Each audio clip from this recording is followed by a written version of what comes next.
¿Por qué no debemos confundirnos a la hora de hablar del Imperio francés con el imperio colonial del Reino de Francia? El Reino de Francia es el nombre historiográfico o término general dado a varias entidades políticas de Francia en el periodo medieval y moderno temprano.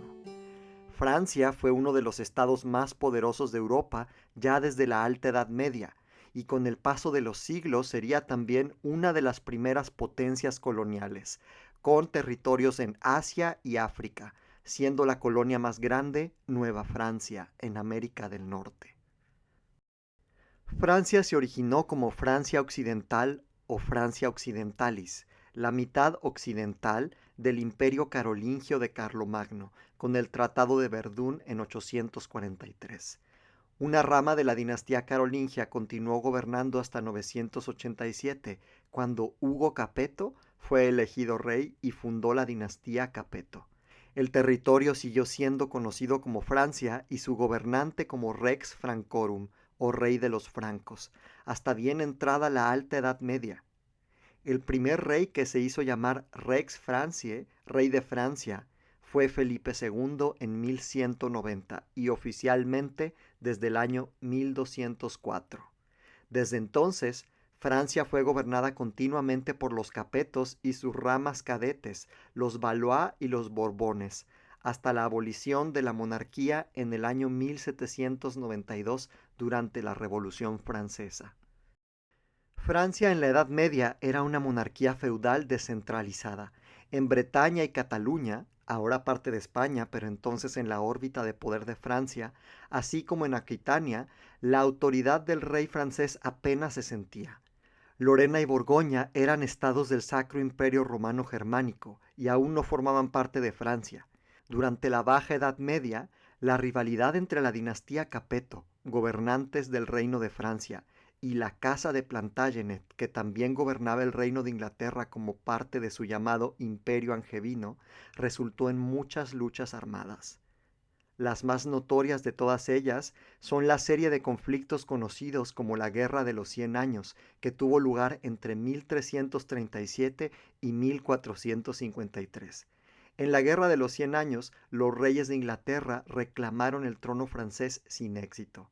Francia salió victoriosa y buscó posteriormente extender su influencia a Italia, pero fue derrotada por España y el Sacro Imperio Romano Germánico en las guerras italianas que se sucedieron entre 1494 y 1559. Francia, a principios de la era moderna, estaba cada vez más centralizada y el monarca amplió su poder absoluto en un sistema administrativo conocido como el Antiguo Régimen. Una serie de guerras civiles, las guerras de religión, paralizaron a Francia, pero el triunfo sobre España y la monarquía de los Habsburgo en la Guerra de los 30 Años convirtió a Francia una vez más en la nación más poderosa del continente. El reino se convirtió en la potencia cultural, política y militar dominante de Europa en el siglo XVII bajo Luis XIV. A lo largo de los siglos XVII, XVIII y hasta principios del XIX, Francia fue el país más rico, más grande, más poblado, poderoso e influyente de Europa. Paralelamente, Francia desarrolló su primer imperio colonial en Asia, África y América. A esto nos referimos como el imperio colonial del Reino de Francia, que no tiene nada que ver con el primer imperio francés de Napoleón. Entre los siglos XVI y XVII, el primer imperio colonial francés se extendió desde un área total en su apogeo en 1680 de más de 10 millones de kilómetros cuadrados, o 4 millones de millas cuadradas, el segundo imperio más grande del mundo en ese momento detrás del imperio español. Entre los siglos XVI y XVII, el primer imperio colonial francés se extendió hasta alcanzar un área total en su apogeo en 1680 de más de 10 millones de kilómetros cuadrados.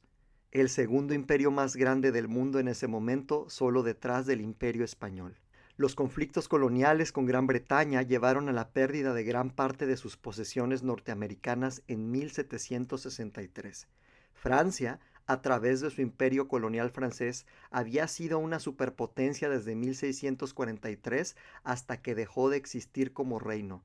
Desde el ascenso de Luis XIV hasta la ejecución de Luis XVI, Francia fue la superpotencia del mundo. El Imperio español perdió su estatus de superpotencia previamente ante Francia después de la firma del Tratado de los Pirineos, aunque mantuvo su estatus de gran potencia hasta las guerras napoleónicas y la independencia de Hispanoamérica. Francia sustituyó a España como superpotencia, pero perdería su estatus después de la derrota de Napoleón contra los británicos en 1815, dando inicio a la época en que Reino Unido empezaría su ascenso, mientras Austria y Prusia se pelearían la supremacía de ser la gran potencia en el continente europeo.